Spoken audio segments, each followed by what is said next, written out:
Vous allez écouter Casserole. Mais avant, j'aimerais vous parler de Vattenfall, notre sponsor. C'est le leader suédois de l'énergie, un fournisseur d'électricité responsable qui a pour objectif une vie sans carbone d'ici une génération.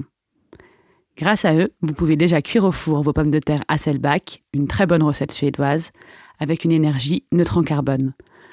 God appetit, c'est comme ça qu'on dit bon appétit en suédois, avec un accent français. Bonjour et bienvenue dans cet épisode 7 de Casserole passe à table. Aujourd'hui, nous allons nous poser des questions sur le fromage. Qu'est-ce qu'un bon fromage ? Peut-on trouver du bon fromage en supermarché, par exemple ? L'image du fromager paysan qui traite ses vaches pour ensuite produire son fromage directement à la ferme est-elle un mythe ? Nous allons essayer de comprendre ce que signifient les différents labels, le fromage AOP, fermier, mais aussi le fromage au lait cru ou au lait pasteurisé. Nous allons également essayer d'expliquer comment des labels censés protéger des terroirs et des savoir-faire ont fini par les appauvrir et comment résister face à l'uniformisation du goût. Pour cela, nous sommes avec Véronique Richer-Le-Rouge, journaliste engagée depuis 16 ans, notamment dans la lutte pour la défense des bons fromages, auteure de plusieurs livres sur le sujet, dont le dernier en date, Main basse sur les fromages AOP, paru aux éditions Éric Bonnet, a fait grand bruit, et présidente de l'association Fromage de Terroir. Bonjour Véronique. Bonjour. Quand on parle fromage, on parle forcément vin, et quand on parle de vin, on parle forcément avec Céline Maguet, notre chroniqueuse spécialiste de la question. Salut Céline. Bonjour. De quoi tu vas nous parler aujourd'hui ? Eh bien, on va pas parler d'accord, parce que c'est trop facile et c'est un vrai marronnier. On va parler plutôt des points communs entre fromage et vin. Et on va voir qu'il y en a pas mal. Véronique, en préparant l'émission, je me demandais déjà comment vous vous êtes mis à vous intéresser à ce sujet et comment vous êtes devenue la spécialiste. On peut dire vraiment, voilà, quand on pense au fromage et à la défense des fromages de terroir, on pense à vous. Comment ça vous est tombé dessus ? En fait, moi au départ, je suis passionnée de terroir et c'est vrai que dans les années 2000, j'habitais pas à Paris, j'habitais à Lyon et je voyais autour de moi des producteurs au lait cru qui avaient du mal, qui se dépatouillaient au milieu de normes sanitaires qui n'étaient pas faites pour eux. Et ça me faisait mal au cœur, je dirais même ça me rendait triste de les voir arrêter leur production, de devoir justifier en permanence comme des criminels presque, alors qu'on est en France, on n'est pas aux États-Unis, là-bas il faut des blouses blanches et carrément des tenues de cosmonautes pour rentrer dans une ferme. En France, on pourrait se dire qu'on a encore un contact avec la terre à peu près normal. Et bien, c'est de moins en moins le cas. Et à l'époque, c'était déjà plus le cas. Et ça m'a bougé en tant que citoyenne, en tant que Française. Je me suis dit, merde, la France, c'est le pays du fromage. À l'étranger, on a cette image d'Épinal. Tout le monde veut manger du fromage français, etc. Et en réalité, qu'est-ce qu'on fait en France ? On détruit ce qu'on a. Et donc, j'ai créé l'association Fromage de Terroir. Et comme j'étais journaliste de formation, j'ai eu les réflexes, d'une certaine manière, d'enquête. Et quand j'ai vu vraiment la situation, j'imaginais pas qu'elle était autant dégradée. Et j'ai découvert plein de choses et petit à petit, ça m'a amené à écrire des livres et à passer le message à tout le monde, aux mangeurs, parce que je trouve que c'est normal que les consommateurs soient au courant de ce qui se passe, parce que personne ne leur dit. Et c'est quoi justement pour les consommateurs, comment on pourrait définir ce qu'est un bon fromage ? Alors ça c'est direct comme ça là. En entrée. On a l'odeur du fromage qui accompagne aussi la réflexion dans le studio. Ouais, mais l'odeur, c'est... Alors vous savez, il y a des fromages industriels qui sont capables de copier l'odeur. Il faut savoir qu'il y a d'horribles camemberts industriels qui puent. Donc c'est pas vraiment l'odeur. Ça pourrait paraître sympathique, mais c'est pas ça. Le bon fromage, ça combine plusieurs choses. Ça combine déjà un goût. Mais un goût, ça ne veut pas dire grand-chose non plus. Le goût, ça veut dire qu'il faut être étonné, je dirais, par ce goût. C'est-à-dire que si on se complaît dans un goût standard, ouais, c'est pas mal. Quand on dit ouais, c'est pas mal, c'est que c'est pas bon en fait. Il faut que le goût soit au-delà du c'est pas mal, ça me va quoi. Il faut que ça étonne, il faut que ça résonne, il faut que ça soit long en bouche, il faut que ça tourne. Il faut qu'on s'en souvienne quelques jours après, quelques mois après, qu'on se dise oui, ce goût-là est rentré dans mon cerveau, je m'en rappelle, et demain, quand je goûterai autre chose, je serai capable de comparer. Là, ça devient intéressant. Un bon fromage, on s'en souvient, quoi. On a des souvenirs. Mais oui, c'est pas le morceau avalé et oublié, quoi. Et donc en France, on le disait, on est le pays du fromage. C'est pas juste un mythe. Le fromage, c'est aussi un business extrêmement juteux. Selon les chiffres de l'économie laitière, l'Hexagone était le plus gros consommateur de fromage avec 25,9 kilos par an et par personne. Donc on voit que c'est énorme. Et on est aussi connu pour la variété, le nombre des fromages. On en a énormément. énormément. Vous avez une idée d'ailleurs du nombre de variétés de fromage qui existent en France ? C'est difficile à dire parce qu'on oscille entre 450 et 1200 fromages. Ça dépend ce qu'on compte dans les variétés parce que rien qu'en tomes, vous avez au moins, une centaine de tomes différentes. Il suffit de changer de village pour que la tome du village d'à côté porte pas le même nom. Alors, si on compte toutes ces variétés, en effet, on est bien au-delà de 1000.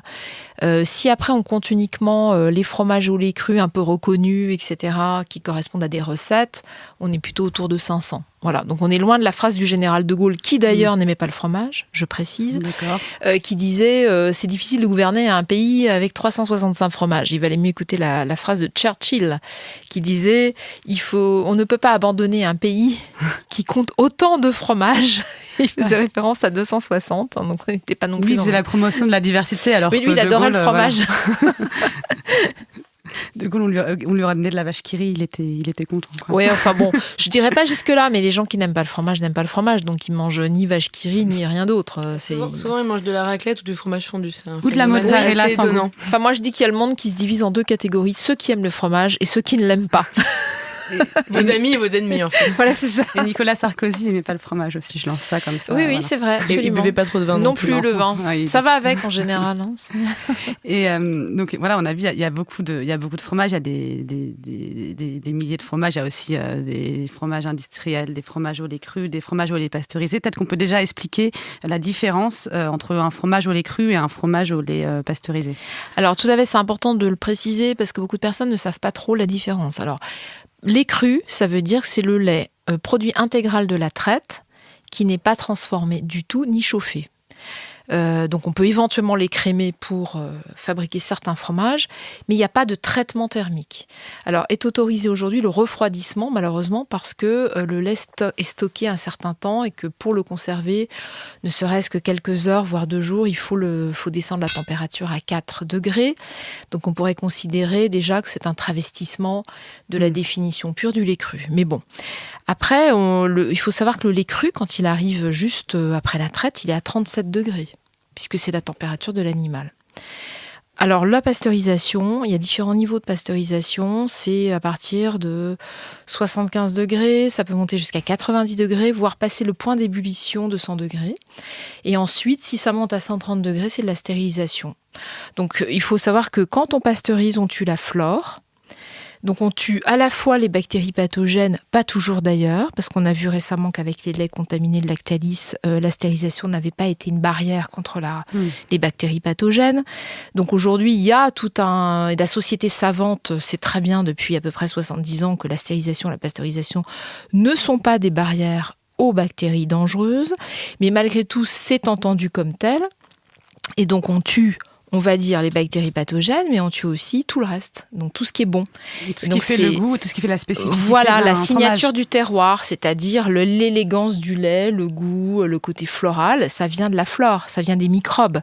Si vous n'avez pas de microbes dans le lait, vous ne pouvez pas faire de fromage. Ou alors, il va falloir avoir recours à la technologie, c'est-à-dire rajouter des ferments. Comme on fait dans le vin d'ailleurs, on rajoute des levures. C'est des levures de laboratoire. Dans le fromage, ce sont des ferments de laboratoire. Donc vous comprenez vite qu'on standardise. On va dire, on veut un camembert comme ça. Le Beaufort, ça a ce goût-là. Le Cantal, ça a ce goût-là. Donc on met tel type de ferment.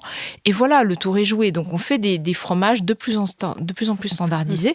Parce que dès lors qu'on pasteurise, c'est compliqué. Et même le lait cru aujourd'hui est appauvri, puisque le sol est moins riche, il y a plein de raisons à ça, qui sera long à développer maintenant, mais voilà. Mais ça, on va en parler de cette uniformisation du goût. On peut dire aussi que on dit qu'il y avait 365, la phrase du général de Gaulle ou de Churchill avec les 365 fromages. En France, il y a aussi cette tradition d'avoir des fromages qui sont un peu l'expression d'un terroir. C'est des produits qui valorisent aussi un terroir et une région, important aussi pour créer de l'emploi dans la région, pour la faire vivre économiquement. Vous dites dans votre livre, vous citez une lettre de Charles VI en 1411 où il parle du Roquefort et où il parle de la nécessité de préserver ce fromage localement dans un pays où ne pousse ni pied de vigne ni grain de blé. Et déjà à l'époque, le fromage est protégé par un décret. Ce qui nous amène aux AOP dont vous parlez dans votre livre, qui sont à la base, donc AOP, appellation d'origine protégée, un label pour défendre un fromage d'un terroir et d'une zone spécifique, géographique spécifique. Peut-être vous pouvez nous parler un peu de cette AOP du fromage, comment elle a été créée ? En fait, au départ, les AOP, ça concernait le vin. C'est tout début du XXe siècle. Alors, vous avez tout à fait raison de faire référence à ce premier décret, parce que la France est l'inventeur des AOC au départ, appellation d'origine contrôlée. Ça part de la démarche suivante, c'est protéger une production, tout simplement contre les copies. Alors ça, c'était la contrefaçon qui était le vrai souci en 1900, puisqu'il y avait déjà beaucoup de copies, par exemple, de Roquefort. On fabriquait du Roquefort en Espagne, puisqu'il y a du lait de brebis, tout simplement. On pouvait fabriquer du camembert partout, etc. Donc, l'idée, c'est déjà de réserver une production à un territoire et de lutter contre les copies. Mais cette idée est plus profonde que ça. C'est de dire aussi que si on se donne tant de mal pour protéger cette production dans un territoire, c'est qu'a priori, cette production a des critères et a une qualité supérieure. Donc, je prends l'exemple du Margaux. Dans le livre, je dis le vin de Margaux, s'il est fabriqué à Margaux avec le cépage local, selon la tradition locale, il sera meilleur qu'un Margaux fabriqué aux États-Unis, par exemple. Donc, ça veut dire qu'on est obligé de définir des critères et d'aller chercher plus loin. Il va falloir caractériser ce produit en expliquant pourquoi il est meilleur. Donc, on arrive rapidement à l'idée de qualité. Ce qui n'était pas inscrit au départ dans les AOC, puisque l'idée de qualité est arrivée plus tard, et même l'INAO a cru bon d'ajouter le mot qualité dans ses définitions. Institut national des appellations d'origine et de la qualité qu'ils ont rajouté très tardivement.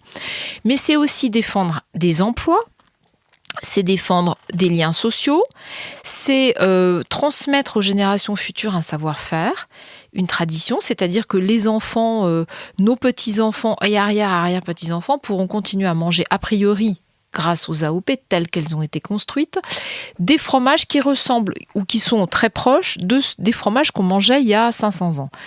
Le Pérail, par exemple, est un fromage qui a 2000 ans. Bon, on peut considérer que le Pérail fermier au lait cru ressemble beaucoup à celui que mangeaient les Romains.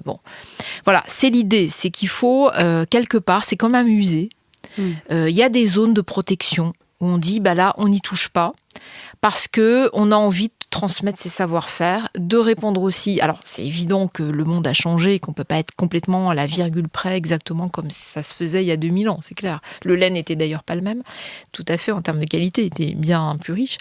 Mais voilà, il y a cette idée de protection, il y a cette idée aussi de diversité d'opérateurs, c'est-à-dire que les AOC se sont construites avec l'esprit des coopératives du 19e siècle, cet esprit socialiste, où tout le monde se mettait autour de la table. Petit, moyen, gros, il y avait déjà des industriels à l'époque qui existaient, et il y avait déjà du volume. Mais tout le monde devait discuter ensemble, et cette idée qui était le socialisme du 19e, c'est-à-dire qu'on devait exploiter un bien commun. Il n'y avait pas de privatisation. Et ça, c'est très important. Parce que ce qui se passe aujourd'hui dans les AOP, c'est le bien commun est en train de disparaître, il passe aux oubliettes. Et on a des trusts, des multinationales, qui sont arrivés progressivement depuis les années 70 et qu'on a laissé grandir sans vraiment qu'on prête attention à ça, ou peut-être que finalement ça convenait beaucoup à certains. Et on s'est dit, tiens, on va faire pisser les vaches, les brebis, les chèvres, ça va être très bien, on va faire du volume, on va être les champions du monde, etc. On s'est mis à produire de plus en plus dans des quantités industrielles. C'est-à-dire qu'on a perdu de vue la philosophie de départ, c'est-à-dire qu'on s'est dit, finalement, les AOP, c'est un moyen de développer, grâce aux subventions européennes aussi, avec l'image que ça porte derrière, on va développer, faire du volume, et on ne s'est pas rendu compte qu'on perdait entièrement, que des multinationales privatisaient en quelque sorte ce terroir. Parce qu'on n'est pas dans l'automobile. On va en parler avec l'exemple du camembert dont vous avez beaucoup parlé et milité. Je voudrais vous faire écouter avant un son. C'est la campagne de pub, on peut dire, pour les AOP. Nous, les 44 fromages, les 3 beurres et 2 crèmes d'appellation d'origine protégée AOP, nous garantissons notre origine. Nous perpétuons des savoir-faire et participons à l'économie de nos territoires. Nous déguster, c'est la promesse de saveurs variées pour un plaisir unique. Appellation d'origine protégée AOP. AOP, la plus belle preuve d'authenticité. Voilà, donc là, c'était donc la pub pour les AOP. Et ce qu'on comprend en lisant votre livre, c'est que c'est pas si évident que ça. Est-ce que c'est ce que vous disiez tout à l'heure? Vous prenez notamment l'exemple de Lactalis, qui est un gros industriel laitier essentiellement, et qui en fait va racheter les petites fromageries sous AOP et va cumuler comme ça des fromageries et tout centraliser. Peut-être vous pouvez nous en parler avec l'exemple du camembert. Alors déjà, Lactalis, c'est plus du tout un gros industriel, c'est une multinationale. On a changé d'échelle. Parce que des gros industriels, il y en avait dans les années 30, il y en avait dans les années 60. Mais là, c'est des multinationales, c'est des géants. Et il n'y a pas que Lactalis dans les AOP. Il y a aussi Sodial, il y a Savencia, qui est le numéro 4 mondial. Il faut dire aussi qu'en France, on a 3 champions du monde, en quelque sorte. Et Sodial, c'est une coopérative multinationale, c'est-à-dire qu'ils peuvent aussi filialiser des entreprises partout à l'étranger et faire du beurre avec le lait. Donc en fait, la stratégie aujourd'hui, c'est une stratégie de l'ego, c'est-à-dire qu'on rachète, et puis comme il n'y a pas finalement de regard sur la concurrence, l'INAO, ça l'intéresse pas, cette lecture-là. Ils disent, du moment qu'il y a un cahier des charges, nous, ça nous est égal que ça soit Lactalis ou une petite PME, un artisan ou un fermier. Pour eux, c'est égal. Et c'est ça qui est très grave, c'est que c'est pas égal en fait. Parce qu'on se retrouve avec des positions majoritaires, voire monopolistiques, sur pas mal d'AOP. Alors je prends le cas du Pont-l'Évêque, 80%, Livaro, 90% Lactalis, Bleu d'Écosse, 100% Lactalis, Osso Hirati, 80% ou 70% Lactalis, et Sodial en a une partie aussi. Comté, alors le Comté se débrouille pas mal, mais il y a quand même Sodial qui a 34% de part de marché. Donc attention. Ensuite, vous avez le Reblochon, 60% de part de marché, c'est Lactalis. Ensuite, Neuchâtel, 75%, c'est Lactalis. Camembert, ils sont à 60%, mais avec à côté pas grand monde. Et c'est là le danger. Etc. Et je pourrais les lister comme ça. Et en plus, ça fait rêver les autres. Donc Savencia rachète aussi actuellement des AOP. Mais quel intérêt pour Lactalis, justement, de racheter C'est l'image, mais c'est l'image, c'est tout. Parce que faut bien comprendre un truc, c'est l'AOP, ça les emmerde. Puisqu'il y a des contraintes, sauf celles qui pasteurisent. Donc, on va dire que dès qu'ils peuvent s'en affranchir, dès qu'ils peuvent pousser vers la pasteurisation, ils le font, parce que c'est la porte au volume. Mais c'est surtout l'image, c'est une manière de dire, regardez, nous sommes des artisans, on sait faire, etc. C'est pour ça que je me moque un peu de l'image de Lactalis en disant Lactalis artisan. C'est quand on voit le camembert artisanal sous les marques Moulin de Carrel et Genre, oui, c'est un musée. On va là, nulle part, il y a le mot Lactalis. Vous visitez les ateliers, vous avez l'impression d'être comme au 19e. Et en fait, nulle part, on vous dit, ouais, mais quand même, il y a un milliardaire qui fait 18 milliards derrière. Et c'est pareil pour le musée Camembert à Camembert. Vous avez les marques Lactalis partout, le Petit Langto, qui sont des marques pasteurisées, qu'ils ont sorti de l'AOP en 2008. Mais vous avez aussi Genre Moulin de Carrel. Et nulle part, vous visitez le musée, mais nulle part, il n'y a pas une fois le mot Lactalis qui est écrit. Jamais, quoi. Donc, comment voulez-vous que les gens sachent qui il y a derrière? C'est ça qui est grave. Pourquoi ils disent pas, pourquoi ils annoncent pas la couleur? En fait, c'est un espèce de... En fait, il y a le folklore, donc ils gardent cette image de marque, comme ça on peut aller visiter aussi leur fromagerie en disant Lactalis fait de la qualité, etc. Mais derrière, il y a pas de volonté de maintenir... on le voit en Camembert, il n'y a pas de volonté de maintenir. La preuve, ils ont poussé depuis 2007. Il y a eu déjà une demande de pasteurisation qui avait échoué. On avait appelé ça la guerre du Camembert. On s'était battu pour garder le lait cru. Quand vous dites ça, c'est Lactalis, qui du coup maintenant est majoritaire, a demandé à ce que dans le cahier des charges de l'AOP, ce soit plus du lait cru, mais du lait pasteurisé. Voilà, ils voulaient les deux. Comme beaucoup d'AOP, déjà le Cantal c'est comme ça, les Poisses, le Maroilles, etc. Bon. Mais le Camembert c'est un symbole français, donc c'est un peu comme la Tour Eiffel. Et on s'était battu en 2007 pour que le lait cru soit exclusif dans l'AOP, puisqu'il y a des volumes très importants de camembert industriel à côté, président étant aussi Lactalis et faisant le gros volume du camembert dans le monde. Donc on considérait que l'AOP c'était justement le sacro-saint, c'était la zone à ne pas toucher. Vous voyez, c'était comme le musée en quelque sorte, la mémoire, et il fallait pas le toucher. Et moi je me rappelle toujours, il m'avait dit à l'époque, de toute façon, on s'en fout, on l'aura. Et qu'est-ce qui s'est passé en 2018? Annonce d'une nouvelle AOP agrandie avec la pasteurisation et en plus avec des communiqués de presse extrêmement sibyllins qui ne l'annonçaient pas.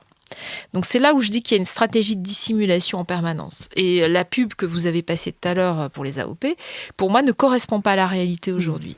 Parce que vous avez quelques AOP qui s'y conforment, mais la plupart, non, il n'y a pas d'authenticité, il y a pas, c'est pas vrai que ça crée des emplois parce que ça en a beaucoup détruit, il n'y a pas non plus les saveurs parce que c'est très uniformisé, donc on est vraiment dans un mensonge. On garde que l'emballage. Et là, devant nous, on a donc 2 camemberts.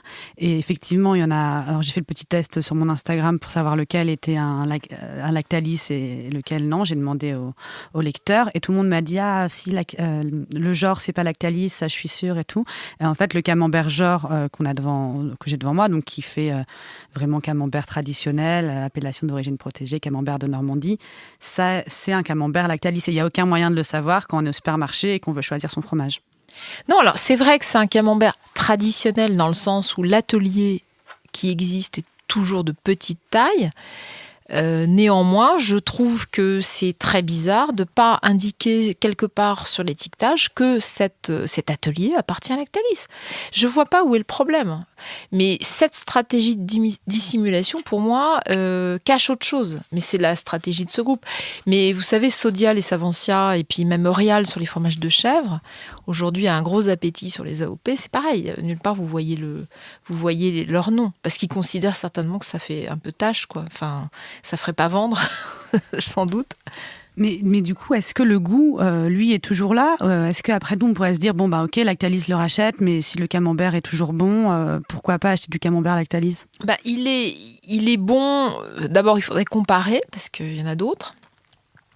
Il reste tant que le cahier des charges tient. À partir du moment où le cahier des charges autorise, fait des assouplissements, autorise la pasteurisation, va autoriser peut-être l'agrandissement de certaines fermes avec une nourriture des animaux qui autoriserait de l'ensilage ou je ne sais quoi, comme c'est le cas en Saint-Nectaire ou en Cantal. Dès qu'on ouvre la porte à des races de vaches qui correspondent pas aux races rustiques, à partir de là, il y a une dégradation de la qualité. Donc aujourd'hui, ça tient parce que le cahier des charges camembert tenait. Et qu'il y avait un renforcement des règles, au contraire. C'est pour ça que je suis très inquiète sur ce qui va se passer. Oui, parce qu'en fait, vous le dites, le cahier des charges est contraignant, mais il y a toujours une faille ou une façon, en effet, en ayant des races de vaches plus productives. En fait, le cahier des charges va être respecté, mais sans forcément chercher la qualité. Jamais en cherchant la qualité, justement, en cherchant le gain, avant tout. Et ce qui n'est pas clair dans la façon... on est un peu en train de parler des grands groupes face aux fermiers. Sauf qu'en fait, dans les 2 cas, tout le monde doit respecter le cahier des charges. On est d'accord. Mais alors, comment est-ce que les grands groupes arrivent à faire fi du cahier des charges, ou en tout cas à tirer profit pour gagner de l'argent. C'est ça plus ma question. C'est-à-dire que tant que le cahier des charges est là, ils doivent le respecter. Sauf qu'ils rediscutent en permanence pour modifier pour le faire. Le cahier des charges. Et plus ils sont puissants au sein d'une filière, plus ils ont de capacité à discuter fort et à asservir d'une certaine manière les autres opérateurs, ce qui se passe en camembert actuellement. Mais c'est pas le seul endroit. On l'a vu dans beaucoup d'autres AOP, ils sont en position quasiment ou pas de monopole ou presque, si vous voulez. Donc quand vous avez quelques fermiers à côté, un opérateur qui lui de toute façon il crie trop fort, il va avoir des problèmes, que par ailleurs les politiques se couchent devant Lactalis parce qu'il y a de la création d'emplois derrière, et ça reste à démontrer, parce que moi j'ai démontré plutôt le contraire, mais voilà, c'est l'argument, c'est la menace, etc. Donc c'est toujours la même chose, c'est la loi du plus fort. Donc le cahier des charges tient tant qu'il y a des gens en face pour maintenir ça. C'est le cas en Roquefort, où Lactalis a la marque Société. C'est un cahier des charges lait cru. Donc aujourd'hui, Lactalis est obligé quand même de respecter le cahier des charges, mais il y a quand même des différences. Dans le cahier des charges, vous avez quand même des assouplissements qui ont lieu. On peut utiliser le Penicillium roqueforti ou en liquide ou de souche moisissure de pin. Et évidemment, comme par hasard, ce sont les artisans qui utilisent la moisissure de pin parce que c'est plus compliqué, parce que c'est plus long, ça demande des microbes, une cave avec des microbes indigènes, etc. Quand vous avez un Penicillium roqueforti qui est fourni par un labo, même si c'est issu d'un germe sauvage ou endogène, forcément, ça standardise davantage. Et c'est plus facile pour faire du volume. Donc même dans les cahiers des charges stricts, ils arrivent quand même à trouver des moyens, à trouver des failles pour se frayer un passage, on va dire. Et ce qui est intéressant aussi, on en parlait tout à l'heure, c'est cette uniformisation du goût. Donc vous aviez écrit au moment justement de ce qui s'était passé dans le camembert avec Lactalis, une tribune dans Libération, c'est le camembert de Normandie AOP au lait cru qu'on assassine, qui avait été signé par plusieurs chefs, par plusieurs personnes du monde de la gastronomie aussi. Et vous disiez, si nous laissons faire, dans 5 ans à peine, le véritable camembert de Normandie sera un produit de luxe réservé aux initiés, tandis que la masse des consommateurs devra se contenter d'un Eratz fabriqué selon les méthodes industrielles. Pour les uns, le lait cru moulé à la louche aux arômes complexes. Pour les autres, un plat pasteurisé, mais pouvant néanmoins se réclamer d'une appellation d'origine protégée. Parce qu'il y a ça aussi, c'est-à-dire que Lactalis, ils vont récupérer quelques AOP, continuer à faire du camembert au lait cru traditionnel, et à côté de ça, ils vont aussi créer d'autres produits qu'ils n'appellent pas camembert de Normandie, mais camembert fabriqué en Normandie, qui n'ont pas les mêmes façons d'être produits, qui ne sont pas au lait cru, qui n'ont pas besoin d'autant de main-d'œuvre non plus, et qui vendent à côté de ces camemberts-là à des prix beaucoup moindres, ce qui fait qu'il y aurait un espèce de camembert pour les riches et un espèce de camembert pour les pauvres. C'est plus grave que ça. Actuellement, vous avez l'AOP qui est strictement lait cru, où Lactalis est très puissant dedans, mais vous avez encore quelques opérateurs. Mais au moins, on a un moulage à la louche à la main et le lait cru. C'est quand même 2 critères absolus de la tradition sur le camembert. Parce qu'on faisait ça... Marie Harel, à qui on prête la paternité du camembert, a priori, on faisait déjà comme ça le camembert il y a 250 ans. Donc, c'est 2 critères traditionnels et aussi du goût, parce que la pâte, du fait du moulage à la louche à la main, en 5 coups de louche, est plus persillée, etc., plus légère. Et il y a une vraie différence là-dessus. Aujourd'hui, ils sont contraints de respecter ce cahier des charges à travers leurs différentes marques. Demain, l'AOP qu'on nous prépare, c'est pas comme ça que ça va se passer. C'est-à-dire qu'en grande distribution, la plupart des gens vont trouver un camembert sous AOP, pasteurisé et moulé mécaniquement en un seul bloc. Donc une pâte totalement dense. Mais c'est indiqué ce sera indiqué ou pas sur la boîte ? Alors ils disent que oui, moi je ne les crois pas parce qu'aujourd'hui l'étiquetage sur la pasteurisation dans les AOP est quasiment tellement invisible qu'il faut une loupe pour le voir. Donc je crois absolument pas. Alors peut-être les premiers mois ils vont jouer le jeu, puis petit à petit on va réduire le lettrage, on va réduire pour toujours mettre en avant que le lait cru et jamais la pasteurisation. Sauf que le problème de la grande distribution, c'est que quand vous faites vos négociations avec Auchan, Carrefour, Leclerc, etc. Eux, ils référencent un seul produit sous l'AOP, le moins cher. Et d'ailleurs, on le voit bien, aujourd'hui, actuellement, quand vous vous baladez dans ces magasins-là, vous voyez que les AOP qui ont les cahiers des charges mixtes, donc je prends le cas du Cantal et je prends le cas de l'Époisse, par exemple, c'est toujours l'Époisse pasteurisée ou le Cantal pasteurisé qui est vendu dans les grands magasins. Et c'est pas pour rien, c'est parce que dans un référencement, il n'y en a toujours qu'un.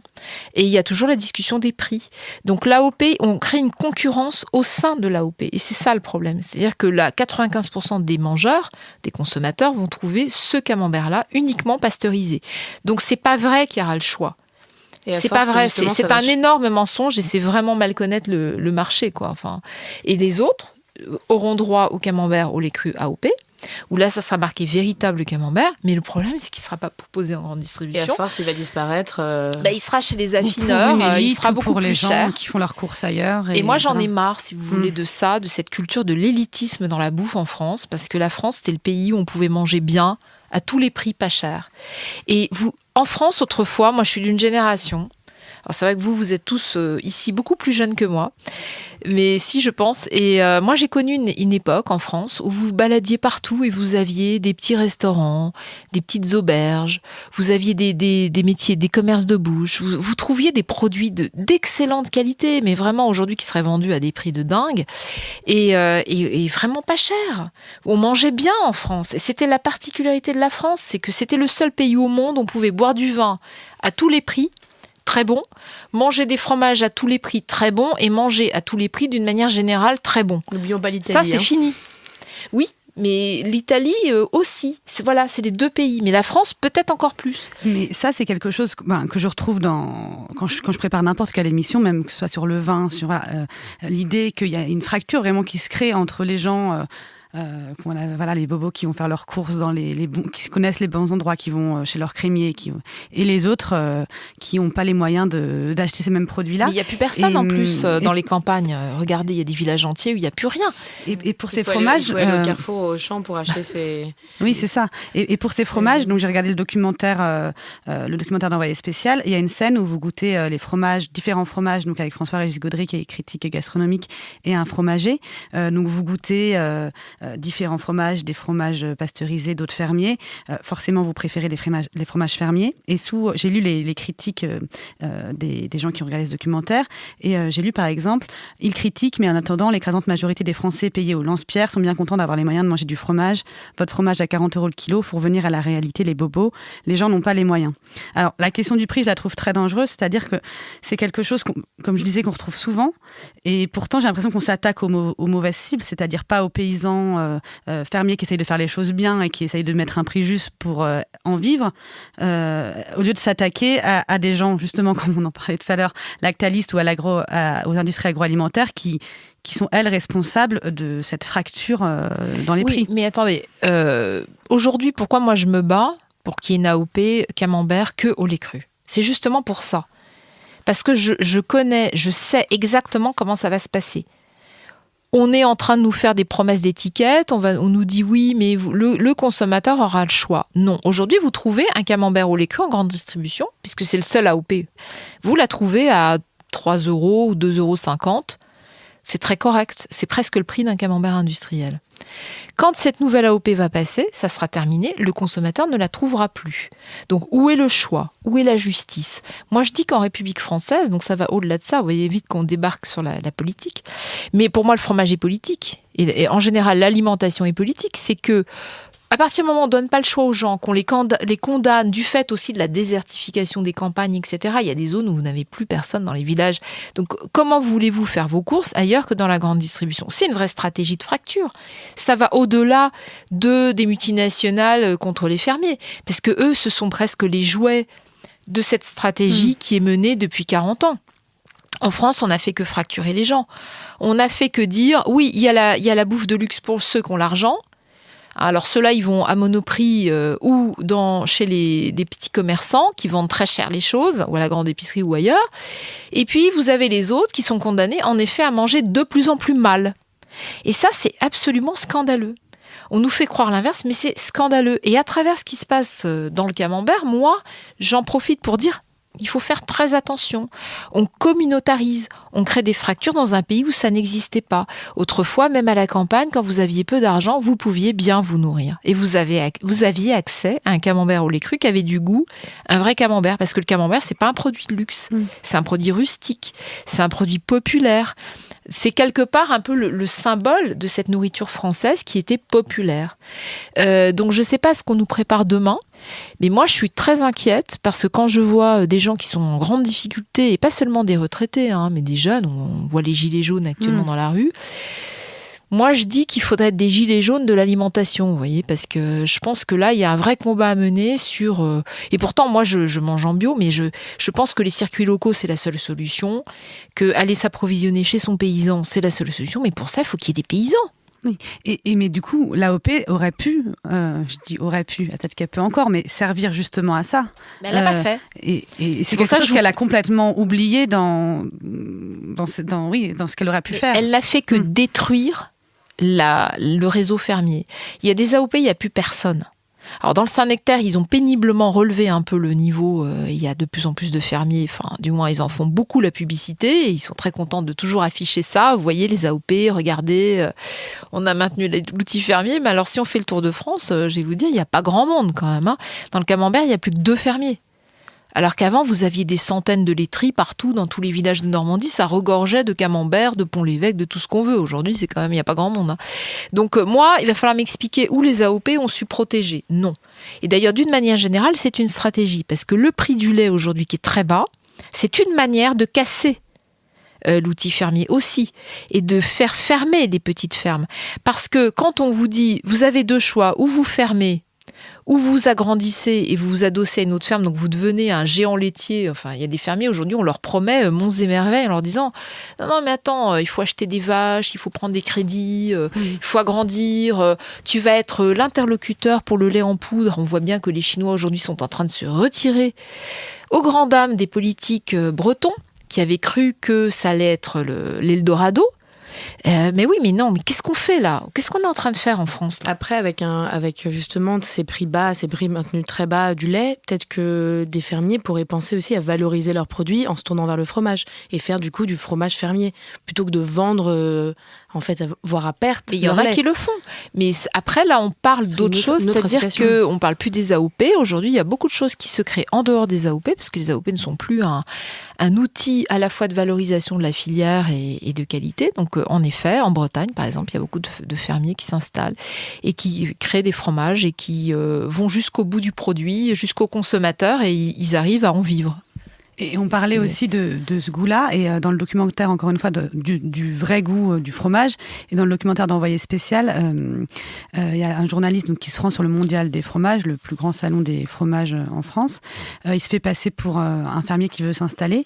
Et il va sur le stand de Sodial, où justement on lui dit oui, mais le fromage au lait cru, vous n'avez pas le même goût à chaque fois. Voilà, c'est bien d'avoir un fromage de retrouver tout le temps le même goût. Les gens veulent retrouver tout le temps le même goût du fromage. Ça, c'est encore aussi, je trouve, déjà un manque de respect pour le produit et pour le métier.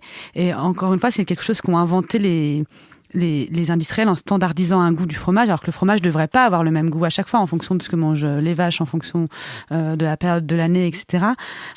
Cette uniformisation du goût, est-ce que c'est aussi quelque chose qu'ont amené malheureusement les AOP ? Malheureusement, oui, vous avez raison d'employer ce mot. Je dirais que c'est sous l'effet aussi de la grande distribution, on avait besoin de stocker des produits.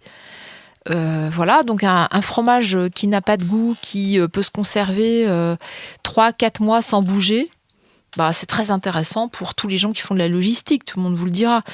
Donc on répond par la technologie, on apporte toujours des réponses de confort et de prix supplémentaires par rapport à des logiques qui n'ont rien à voir avec celles des consommateurs. Et je dirais aussi que c'est un manque de respect des consommateurs eux-mêmes, parce que c'est pas vrai que les gens se contentent de produits qui sont standardisés toute l'année. C'est pas vrai. Moi, j'ai fait des dégustations dans les écoles avec des tout petits, vraiment des petits enfants en âge juste après la maternelle. Et alors, on arrivait avec des époisses, des maroilles, donc pas forcément les fromages les plus doux, vous voyez. Et la maîtresse nous disait « Ah, mais il n'aime pas le fromage, lui, il faut pas lui en donner. Non, mais il n'aime pas le fromage. » Et en fait, les gamins se précipitaient dessus et en redemandaient. Donc, les enfants étaient curieux parce qu'ils n'avaient jamais mangé ça, un maroilles.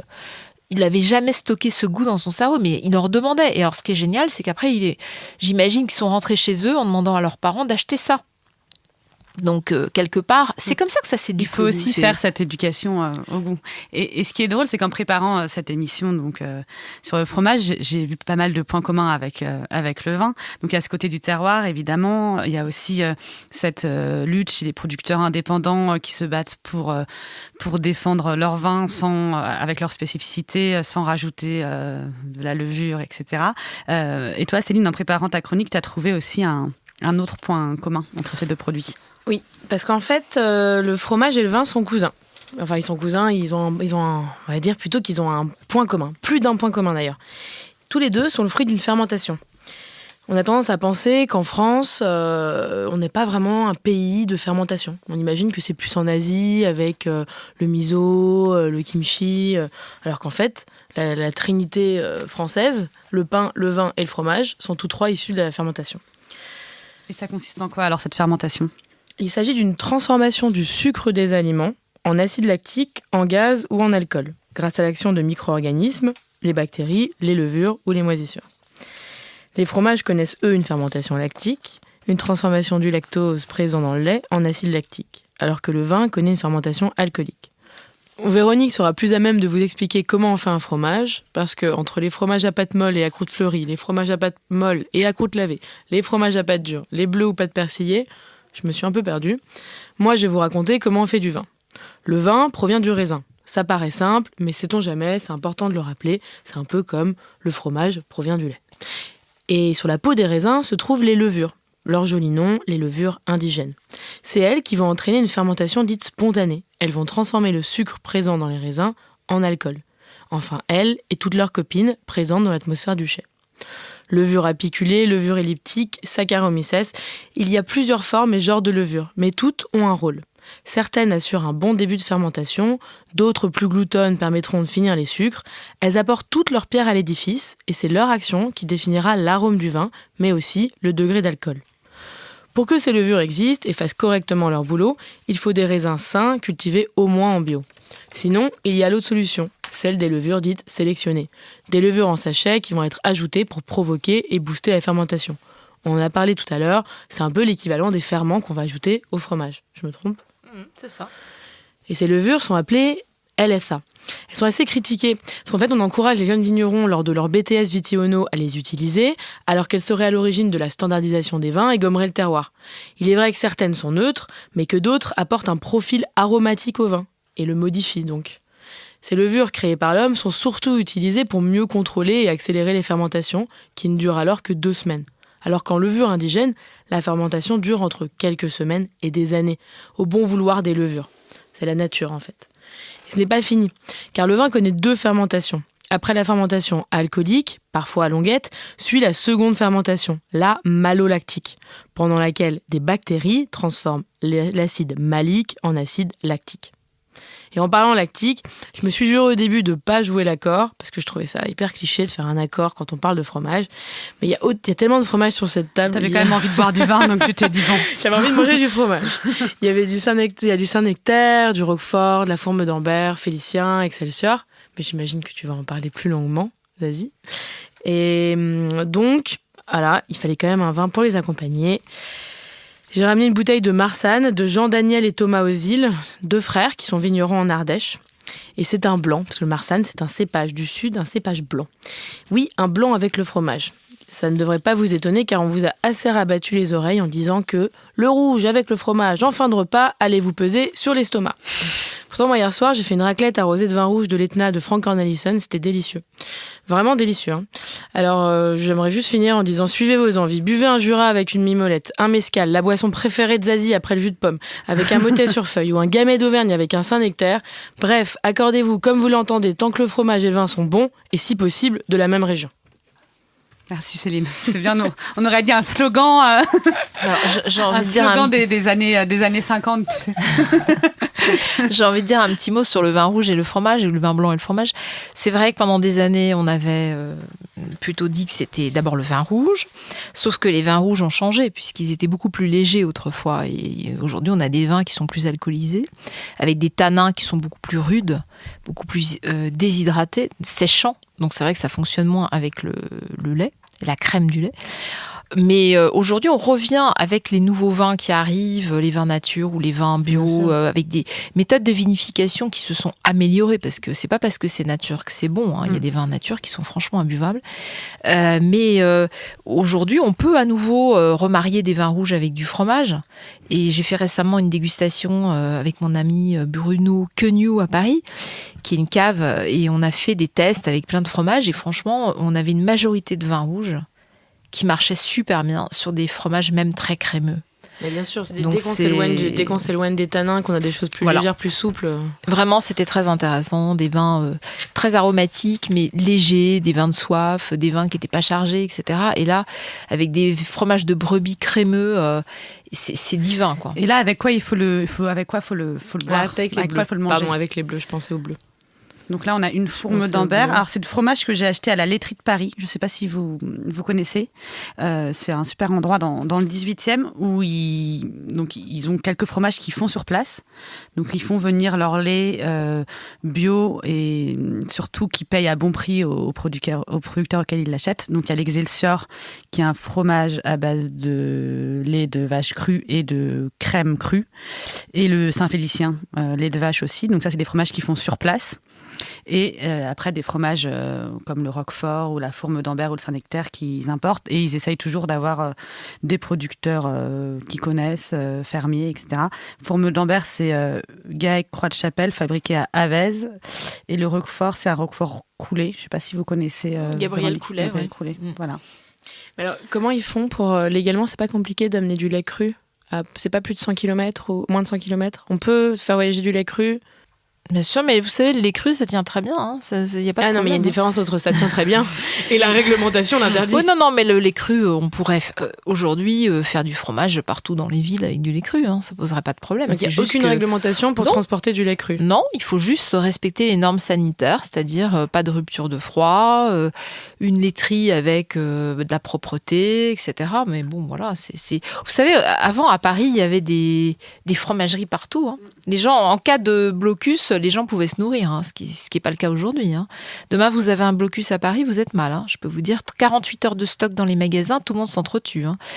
Il n'y a plus rien dans Paris. Mais il y a quand même des initiatives comme ça. Oui, alors voilà, on se remet, c'est très bien. Il y a Pierre de la laiterie de Paris. Il y a aussi, je pense, à Otenta, qui est une fille qui s'appelle Sarah, qui est super, qui fait de la mozzarella, qui elle est à la laiterie à Rambouillet. Ouais, voilà, c'est ça. Et il y a Nanina aussi maintenant. Voilà, donc quand même, ça revient peu à peu. Et ça nous permet de conclure justement sur comment faire.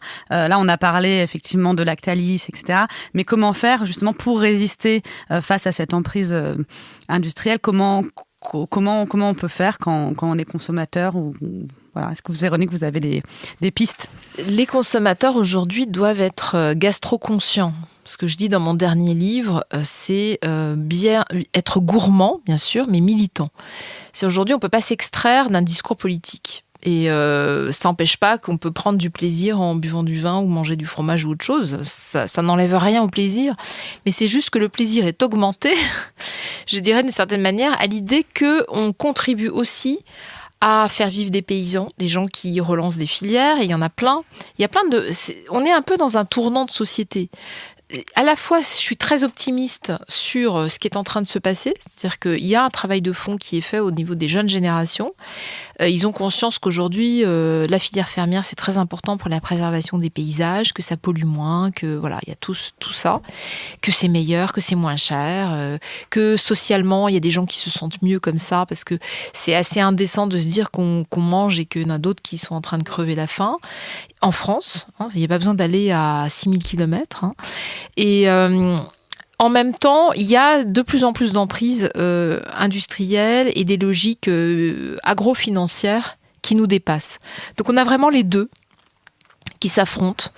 Et je dirais qu'il faut à la fois avoir un pessimisme de conscience et un optimisme d'action.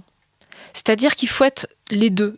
Et c'est ce que j'essaye d'être, c'est-à-dire j'alerte, je donne de l'information pour que les consommateurs derrière prennent en main ces sujets-là, regardent, en effet, s'informent. C'est très important, s'informent, mais il faut aller plus loin que l'étiquette. Donc en effet, dès qu'on peut consommer local, et j'espère que dans Paris, il y aura beaucoup d'initiatives comme celle de Pierre Coulon, la laiterie de Paris, parce que dans les grandes villes, c'est très important d'avoir des outils de production paysans.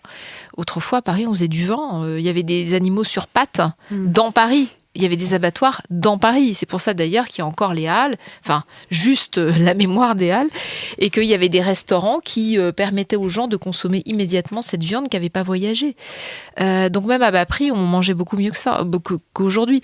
Et je dirais que les consommateurs doivent absolument prendre à bras-le-corps ce sujet. Alors je sais qu'il y en a qui continuent à dire « Ah oui, non mais tu comprends, moi quand je vais au restaurant, c'est pas pour m'emmerder, c'est juste pour bien manger. » Ben non, ça, là par contre je suis plus d'accord. Oui, bien manger le moins cher possible, mais mieux, c'est-à-dire mieux dans le sens éthique. Ça veut dire que quand c'est meilleur, c'est pas que le bio est meilleur. Parfois le bio n'est pas si terrible que ça en goût, c'est juste qu'il est meilleur. Parce qu'il est meilleur pour la planète, qu'il est meilleur pour les gens qui l'ont produit, etc. Donc il y a cette notion éthique, parce que dans le mot « bon », il y a des valeurs morales. Il n'y a pas juste le fait d'être hédoniste. Donc on pourrait réfléchir et philosopher pendant des heures, mais c'est juste que moi j'insère cette idée d'éthique et de morale dans la notion de bon, de meilleur. Et après, bien sûr, il faut aussi se faire plaisir, parce que le plaisir, c'est important. C'est pas juste condamner. C'est pour ça que je suis contre les mouvements véganes, personnellement, parce que je considère que supprimer les animaux des paysages... Oui, mais c'est lié au fromage, parce qu'ils attaquent des fromageries. Et moi, je considère que c'est juste des ayatollahs. C'est tout. C'est pas des gens qui prennent du plaisir, parce que c'est dangereux. Tout ayatollah est dangereux pour moi, quelle que soit l'origine, d'ailleurs. Mais c'est juste que c'est des gens qui disent « Ah non, il faut plus d'animaux dans les paysages ». Mais heureusement qu'il y a des animaux dans les paysages. Vous imaginez ce que serait la France aujourd'hui s'il n'y avait pas eu d'animaux pour construire ce terroir. Le terroir sans animaux, c'est juste un concept de gens qui n'ont jamais foutu les pieds à la campagne. Et ça, je voulais en parler, mais on n'a plus le temps, mais on n'a pas beaucoup parlé. Défendre aussi les fromages de région, c'est défendre aussi certains types de vaches qui sont dans telle région, qui font partie du paysage de la région. Et de plus en plus, dans certaines AOP, on va avoir du lait de vache de Primolstein, qui est la vache qu'on trouve partout parce qu'elle pisse le lait. Et on disparaisse les vaches qui font partie et c'est toujours la même logique, si vous voulez. Il y a d'un côté cette grande industrie qui nous impose des volumes. Donc c'est pour ça que je n'aime pas quand parfois on m'appelle en me disant oui, alors la France est classée comment dans le monde ? Alors oui, nous sommes les plus gros mangeurs de fromage. Mais je m'en fous en fait. Mais complètement, quoi. Je dirais même qu'on serait au 15e rang, je m'en foutrais autant. Ce qu'il faut regarder, c'est la qualité des produits qu'on mange. Parce que quand on dit les Français mangent 25 kilos de fromage par an, ok, mais qu'est-ce qu'ils mangent ? D'accord ? 90% du plateau de fromage, c'est de l'industriel et c'est même de la pâte fromagère faite avec de la poudre et du caillé congelé. Alors si on est là en train de proclamer la victoire parce qu'on est les meilleurs mangeurs ou les plus gros mangeurs de fromage au monde, bon, franchement, c'est pas une très bonne nouvelle dans ce cas-là. Il vaut mieux manger moins, manger mieux, maintenir les animaux, mais des animaux mieux traités. Évidemment, des races rustiques, parce qu'elles s'adaptent mieux, elles sont moins malades. Je pense à la Salers, par exemple, est une vache qui au final, donne moins de lait. Maintenant, c'est uniquement dans le Salers Tradition qu'on utilise. Oui, donc 5 producteurs, super la victoire. Et sinon, en Salers, c'est pas du lait de Salers. Non, il y a de la Salers, mais surtout de la Holstein. Et aujourd'hui, quand vous êtes un jeune et vous voulez vous installer en AOP Salers, on vous dit « Ah ben non, si tu prends pas de la Holstein, t'as pas les crédits. » Donc si vous voulez, on est vraiment dans un diktat. Une sorte de norme absolue et qu'il faut rentrer dans le moule. Et si vous rentrez pas dans le moule, ce qui est une excellente conclusion pour le fromage, vous savourez, si vous rentrez pas dans le moule, eh ben vous n'avez pas le droit ou c'est très compliqué pour produire. C'est incroyable les similitudes avec le vin. C'est pareil pour les cépages. Et oui, et ce qui est intéressant aussi, qui est pareil avec le vin, enfin le vin l'a déjà peut-être plus fait que le fromage, ce sera ma dernière question, est-ce qu'on peut imaginer du coup, comme on a tous l'air de penser que l'AOP a peut-être pas fait son boulot, qu'on pourrait créer, ou que les fromagers pourraient créer des labels dissidents, des labels qui pour le consommateur seraient vraiment des gages de qualité, comme on a pu le faire avec le Déméter ou la biodynamie en vin. Ce sera plus sur les techniques en fait, sur les techniques de vinification, de culture de la vigne. Ce sera pas forcément, je pense pas que ce soit des labels qui remplacent les AOP. À l'inverse, dans le monde du vin, c'est simple. Ils se mettent en vin de France et puis c'est réglé. C'est ça, ils sortent des labels en tout cas. Est-ce qu'il y a des fromagers qui sortent eux-mêmes des labels et qui... Oui, il y en a une là récemment en Salers Tradition, Charlotte Sala, qui a fait grand bruit parce qu'elle est beaucoup sur les réseaux sociaux et quelque part l'AOP l'a aussi punie pour ça. Ils ont déclassé son fromage alors son fromage est très bon et qu'elle sert les grands chefs, etc. C'est juste qu'ils avaient envie de la punir parce que non seulement c'est une femme mais en plus elle se montre sur les réseaux sociaux. Ça ils aiment pas bien et qu'elle a un discours un peu libre. Donc elle est sortie de l'AOP. Salers Tradition, donc elle fabrique son Salers à la manière de son grand-père et de son arrière-grand-père, sauf qu'elle a mis sa marque et puis c'est tout, et elle fait ce qu'elle veut maintenant. Il y a beaucoup de gens qui s'affranchissent des AOP parce qu'ils veulent plus subir cette dictature, quoi. À la fois des ferments, à la fois il faut tout le temps avoir des contrôles. Les contrôles, ça coûte très très cher. J'ai eu récemment encore au téléphone un producteur de Mont-d'Or qui lui aussi, on lui met encore plus de contrôles depuis l'affaire Actalis. Il en peut plus. Lui, il dit, moi je peux pas. J'ai pas les moyens financièrement de payer tout ça. Pourquoi ? C'est pas justifié si vous voulez ça. Donc il y a beaucoup plus de gens qu'avant qui sortent de ces circuits-là. Et l'invention de labels, est-ce qu'un label sert à quelque chose ? Ça reste à démontrer. Nous, à l'association Fromage de Terroir, on a créé le Farm Cheese Awards, qui est un concours international uniquement réservé aux laits crus fermiers, fromage fermier et crus. Et peut-être qu'un jour, on deviendra le label des fromages fermiers. Et qu'on vendra aussi en supermarché, pour que tout le monde puisse en profiter. Bah écoutez, si les supermarchés acceptent de payer le prix, ouais. Ouais, merci beaucoup. Et je demande à chaque fin d'émission un conseil. Je ne sais pas si Véronique, vous avez un conseil d'une fromagerie ou d'un bouquin ou d'un documentaire que vous pouvez recommander à nos auditeurs. Conseil d'une fromagerie, non, parce qu'il y en a tellement qui sont bien. Je dirais qu'aujourd'hui, il faut surtout au maximum aller se balader en France. Il y a beaucoup de fromagers qui s'installent en Bretagne, qui était la seule région de France qui ne fabriquait pas de fromage. Donc ça, c'est une très bonne nouvelle. Il y a des filières qui se lancent, il y a des gens de bonne volonté. Moi, c'est ça que j'ai envie de dire. C'est le message que j'ai envie de passer. Après, chacun, selon ses goûts, ses moyens et ses convictions, fera comme il l'entend. Et toi, Céline ? Le livre Foutez-nous la paix, il vient pas de sortir, hein. C'est un livre qui est sorti il y a quelques années déjà, d'Isabelle Saporta, qui justement met un peu en lumière les péripéties des paysans, tous ceux-là qui défendent leur terroir et qui sont soumis à cet hygiénisme ambiant et à tous ces contrôles qui peu à peu peut les tuer. Eh ben, merci beaucoup.